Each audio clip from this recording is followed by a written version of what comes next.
ब्रह्मपुर महानगर में नवरात्र उपलक्षे विभिन्न अनुष्ठान तरफ दांडिया नाच अनुष्ठित होगी। अवसर में होटेल मोती परिसर में श्रद्धा फाउंडेशन तरफ दांडिया नाच परिवेषण कर समस्त वर्गर पुरुष और महिला सामूहिक भाव दांडिया नृत्य आनंद उल्लासर सह करथिले।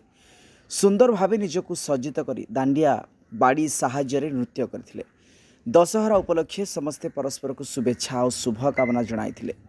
अतिथि रूपे पूर्वतन विधायक विक्रम पंडा, कॉर्पोरेटर डॉक्टर सोनाली गंतायत, प्रभात पाढ़ी और सांबादिक सुदीप कुमार साहू प्रमुख जोग देथिले। एथिरे श्रद्धांजलि पाढ़ी समेत समस्त कर्मकर्ता सहयोग करथिले।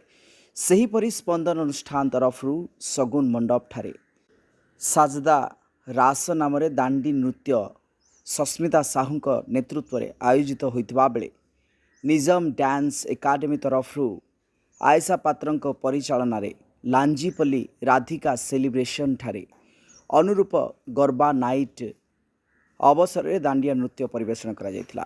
चलचित्र तारका माने मध्य जोग देथिले। ब्यूरो रिपोर्ट, प्रयाग खबर।